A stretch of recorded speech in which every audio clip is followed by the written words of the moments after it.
If you could elaborate more on the entire INSAS story, the INSAS saga. Okay.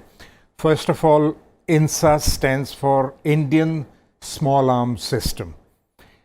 It should not be confused with INSAS, which also stands for the Infantry Soldier as a System. That's another program. Both have the same acronyms. So let's come back to the Small Arms System.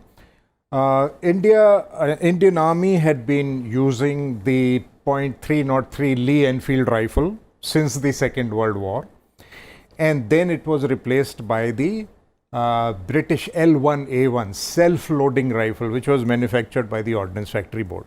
So for a long time we were very happy with it, but technology overtook it. We wanted a much more modern, a different caliber which had come into being and was being used worldwide, 5.56.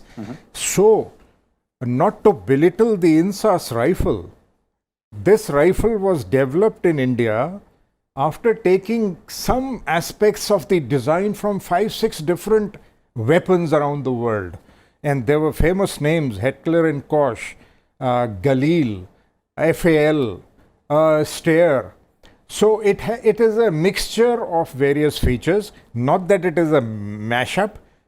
These were the better features of each weapon, but based on the AK-47 design. So what is the requirement? Requirement was less moving parts, more accuracy, lesser weight, and so on. So they did a good job of it, and it was tried out extensively. But the mistake that they did, as Chauhan pointed out, when it was introduced, it still had 200 defects.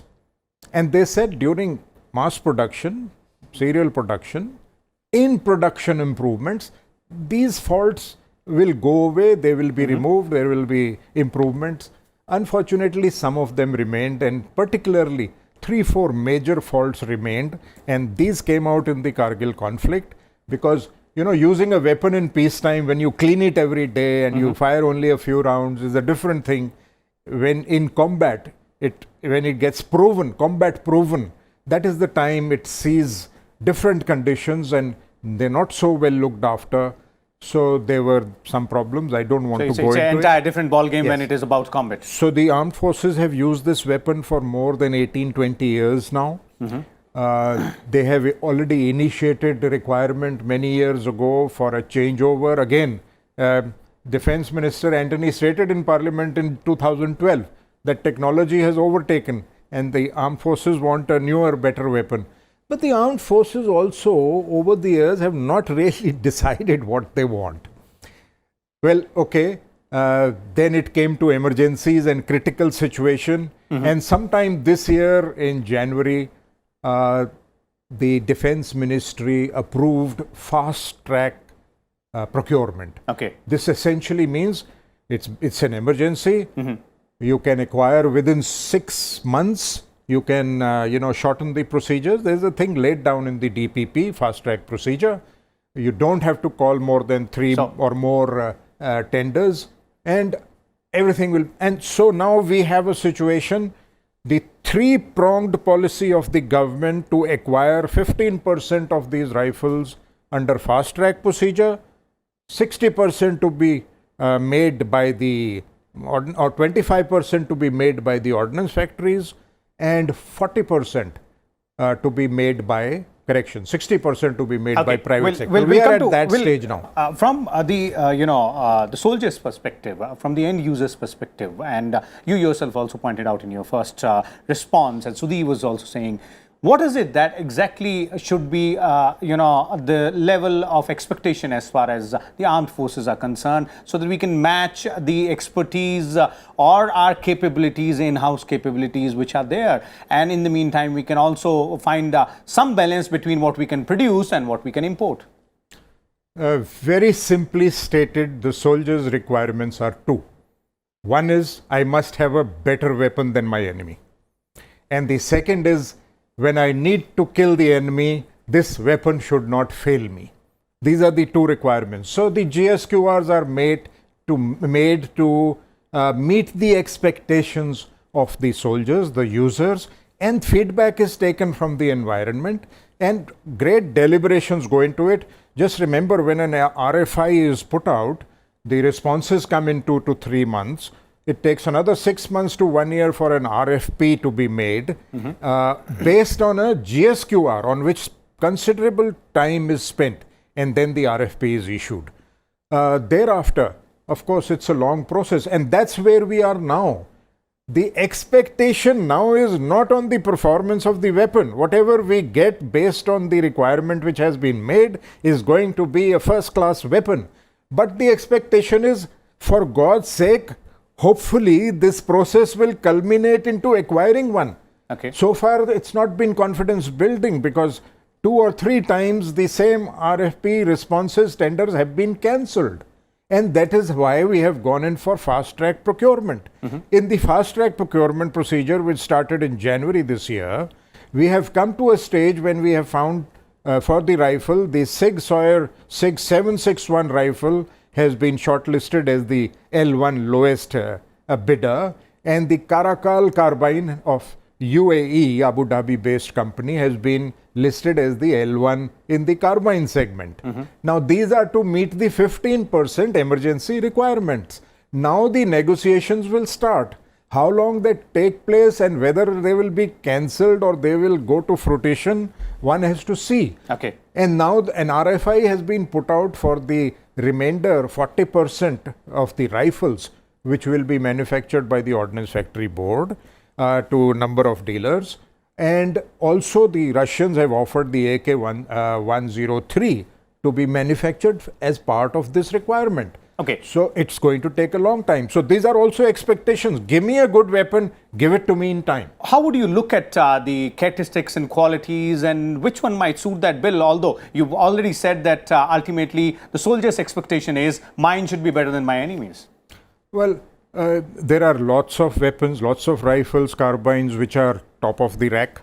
They are fit for our soldiers. But I would look at it in a different way. We relied on the 303 and we relied on the L1A1 7.62 self-loading rifle being produced in large numbers by the ordnance factories. And I think we were lethargic. We never designed our own weapon. The first weapon we designed was the INSAS, which unfortunately has now not been proved reliable. We've used it for many years. But even now, I think instead of just leaving it to DRDO and OFB, who have tried to produce improved versions, but somehow they have not come up to the mark of the Indian Army requirements, the private sector has not been involved. The private sector is the one which is capable of producing, but we tied their hands behind their back. We have never allowed them to enter the small arms sector. Now they have been permitted. They're taking baby steps. They're tying up with foreign companies. So remember, while this delay was going on to find a replacement for the INSAS, and because these tenders were getting cancelled, the DRDO produced Excalibur, an improved INSAS, which was a very good weapon. It passed all the tests except perhaps one test, and the army rejected it. And the Trichy Ordnance Factory also produced a Trichy assault rifle, has been found fit by one of the paramilitary forces. The ADE of the DRDO also produced a multi-caliber individual weapon system, which used 3 calibers. You could change the barrel and use 7.62, 5.56 or 6.8 mm, although I don't know whether it was really required to have 3 different calibers. But again, that one also did not meet the requirements. Okay. And now our concern is that we have different types of weapon systems, some of them procured only to meet stopgap requirements. We have AK-47, we have Israeli weapons, we have, of course, special forces can keep using specialized weapons. But to meet these requirements, each of these weapons is using different kinds of ammunition. That increases the logistics problem and the tail. Stocking, inventory, production, acquiring.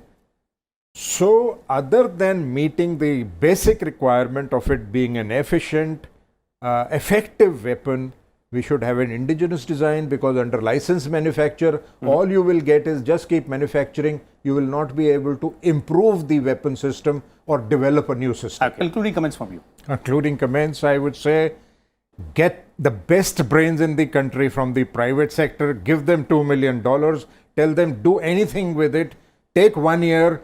I'm sure they will produce a weapon which will make Berettas and Colts and Sig Sauers and all these rifles look like toy guns. Okay. Our brains, we have the brains in our country. The private sector must be relied upon. You can get world-class equipment from them.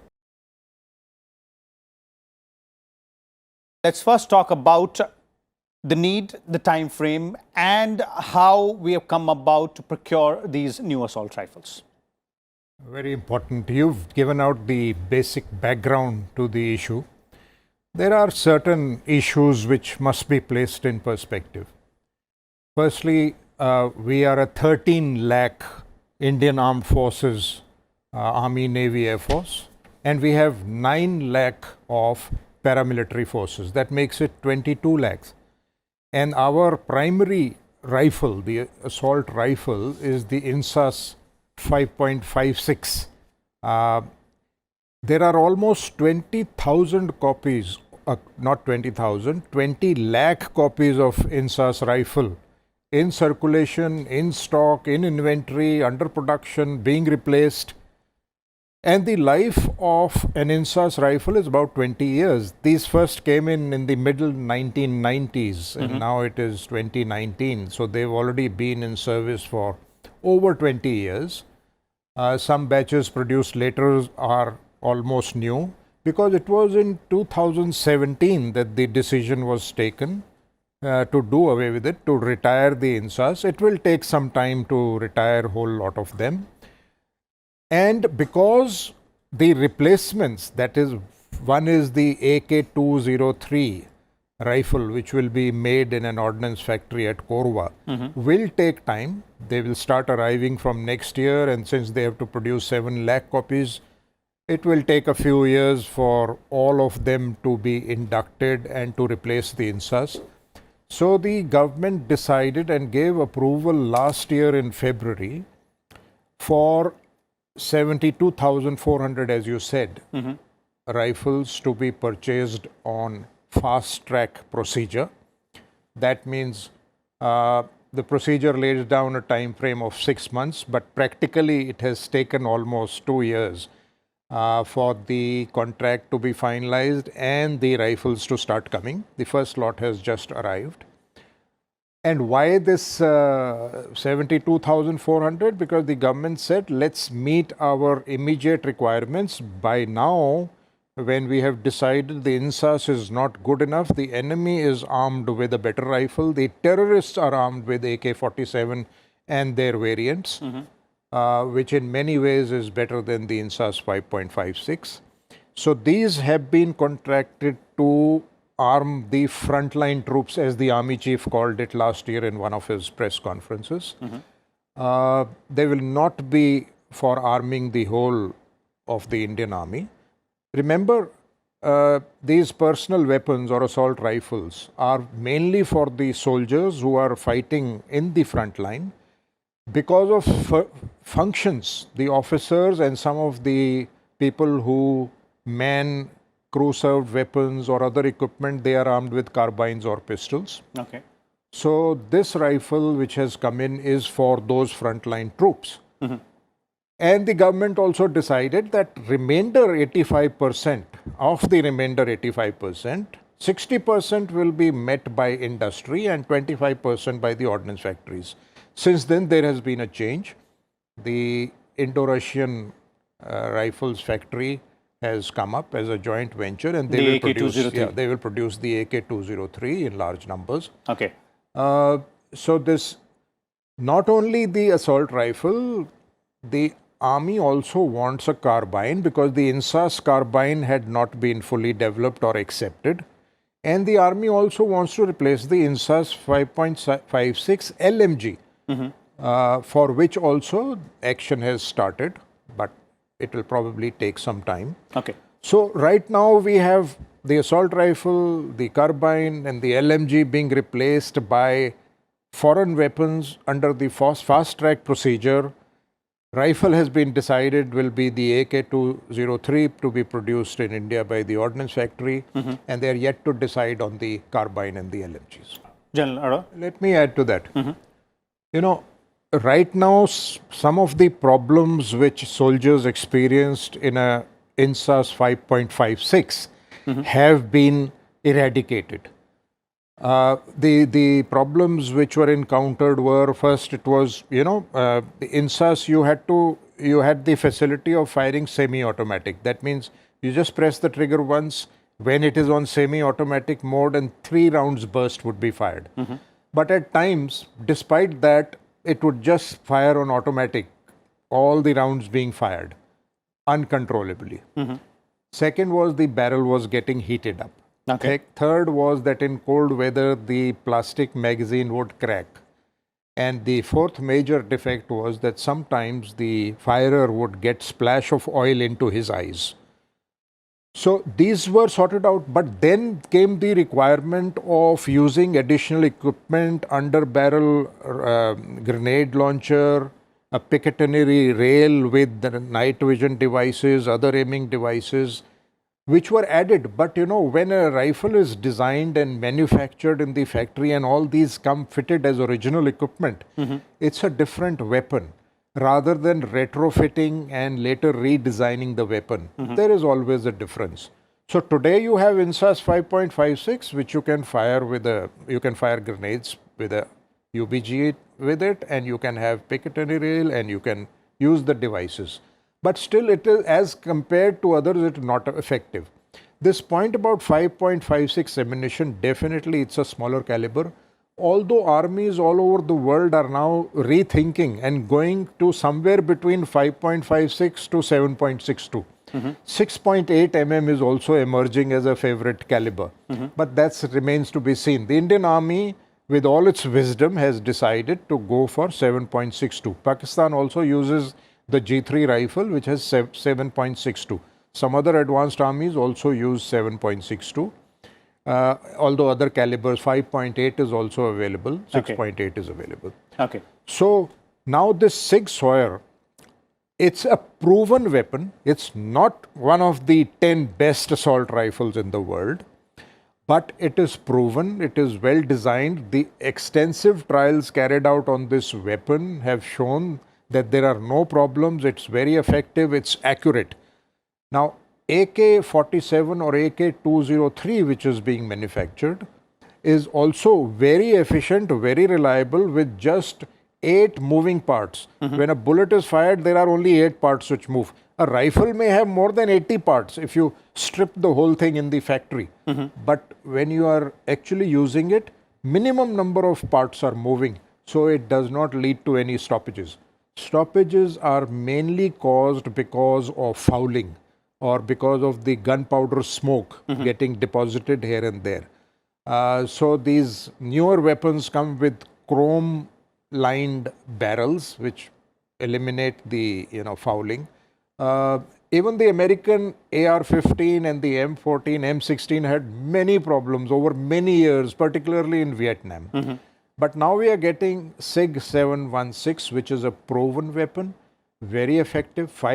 Many of the manufacturers will claim that the effective range is 500, 600, 1000. But actually it may not be so. If it hits, it can kill. But effective range is also a function of sighting. You should be able to aim properly and fire. If the aiming itself is such that you are covering not only the target but more than the target, the bullet can go anywhere. Okay. So it's a reliable, accurate, easily maintained, perhaps economical, because after all, 5 companies had competed for this tender, and Sig Sauer Incorporated was the winner, and it's gone through trials, and so we are getting a good weapon.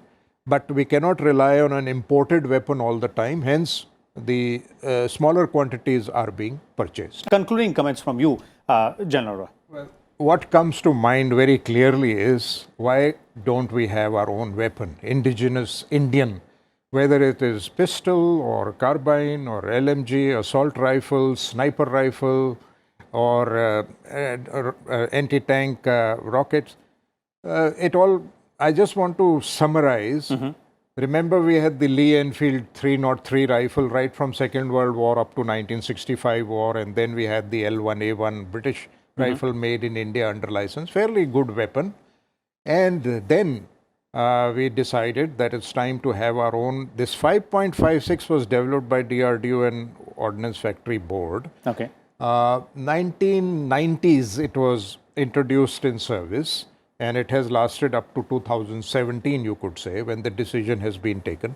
That's because the government did not trust giving license to the domestic industry to produce small arms, thinking they will fall into hands of the left-wing extremists and Naxal buddies and other anti-national elements. Okay. So that confidence came only recently when licenses have been issued for arms, ammunition and explosives. But it requires a lot of experience. Even the Americans have taken over 20 to 30 years to come to the stage when an M16 modification 4 rifle is standard issue, and it is the best weapon in the world today. Okay. So hopefully now onwards, this requirement has to be met. We will imbibe technologies from this AK-203 project and all the other weapons which will be made, assembled as well as made in India. And then we will be able to produce our own weapons.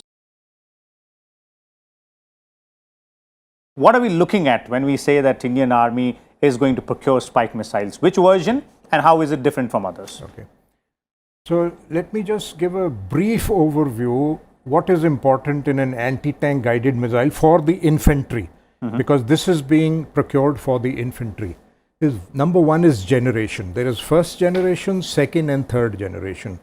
We have had first and second generation anti-tank weapons, not necessarily missiles, which means there is no seeker, there is no guidance. First generation is you aim and fire. We had the bazooka, we had the RPG-7 rocket, we had the 106 millimeter Jeep mounted recoilless rifle, we called it. Now these were ranges from 300 meters to 1000 meters.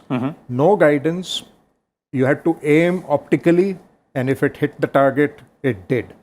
Then we had second generation Milan 2 missile. Second generation essentially meant that you could fire the missile and track the missile through a joystick or optically until it hit the target. You had to keep tracking that target. And third generation is at the time of launch, if your missile is pointing at the target, you press the button and it goes and it chases that target even if it is moving. You fire it and forget about it. Fire and forget is that function. It will hit the target. Second was the weight. Now it had to be shoulder fired, or it could be used by the infantry mounted on a vehicle. And the third was range. Ranges we had earlier. The Milan, which we have at the moment, has got 2 kilometers range. The Spike LR, which we are getting, long range, has got 4 kilometers range. Now, Spike family is third generation. It is fire and forget. And it has various versions, starting with the short range, the medium range, the long range, and then long range there are 2 versions, and the extended range also has 2 versions, and an LOS. Ranging from 2 kilometers to 25 kilometers. Depending on which version, it can be mounted on a helicopter, a vehicle, or it can be fired on a tripod from the ground, or it can be fired from the shoulder. We are getting the Spike LR, which can be fired on the ground, on a tripod, or mounted. And it has a range of 4 kilometers. It will hit the target no matter what. It also has top attack capability. Tanks from the top are least protected. The armor protection is lesser than the sides or front. And also, very important, it does have a fiber optic cable which is not used for controlling or homing, but it can be used for changing the target. If suddenly you find another target appears which must be taken on, the operator or the firer can change the missile to hit the other target. Okay. So this is what Spike is all about. How would you look at both these missiles, the one which is being developed by the DRDO and the one which we are purchasing from Israel now? Okay. The first is the requirement. We have got 426 infantry battalions which includes, the special forces and all. So not all of them require anti-tank missiles because of the sectors that they are deployed in. Each of the battalions has 4 Milan launchers. This is what Spike or any other missile will replace. Not necessarily. This order for 12 launchers and 240 missiles is a very small order. This is for some separate purpose. Now, if everybody has to be given 4 missile launchers and the authorized missiles, it comes to about 17 to 1800 missile launchers. Initially, the deal you spoke of was for 321 launchers and 8,300 missiles, which would suffice for 1 launcher to each battalion. And then subsequently 1,500 launchers and 30,000 missiles would be manufactured in India. The components would be manufactured by a joint venture between Rafael and Kalyani, and the components supplied to BDL, who would produce the same missile in India. That was the original deal. That was the original plan. But DRDO was developing the Nag missile basically for vehicle mounting on a BMP and for the helicopter. And they were having some problems, it was delayed. But meanwhile, when this requirement came in, DRDO was asked, and a private company was also asked whether you can provide a solution, and they have assured that within 2 years we will provide a shoulder-fired solution akin to the Spike. So it remains to be seen whether that will come or not. Okay. Meanwhile, under the emergency powers, 12 launches means it can only be used for special missions, and 240 missiles. Emergency powers means the Vice Chief of Army Staff, who is vested with these powers of up to 500 crore rupees of purchases, does not have to go to the Defense Minister to utilize his powers.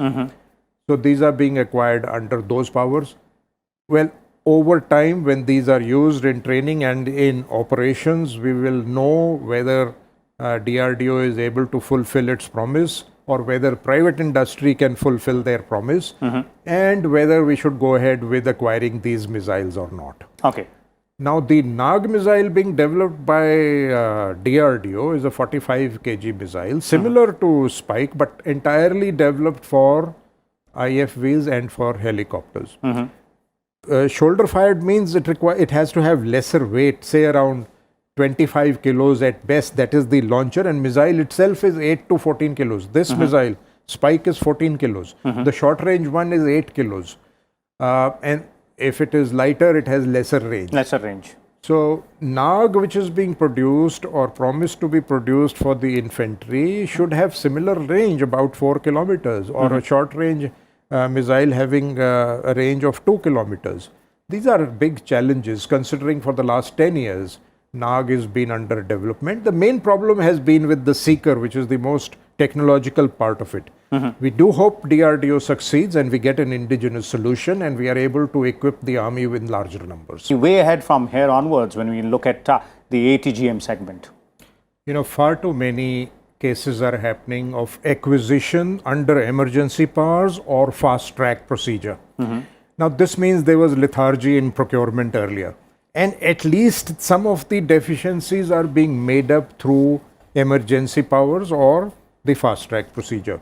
Remember, after the Uri attack, all 3 services resorted to the fast track procedure to require 2,000 crore rupees of ammunition to make up deficiencies and spare parts.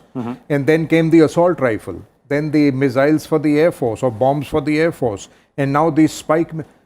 You know, it's okay that these deficiencies are being made up, but it points to a larger, lacuna in the system.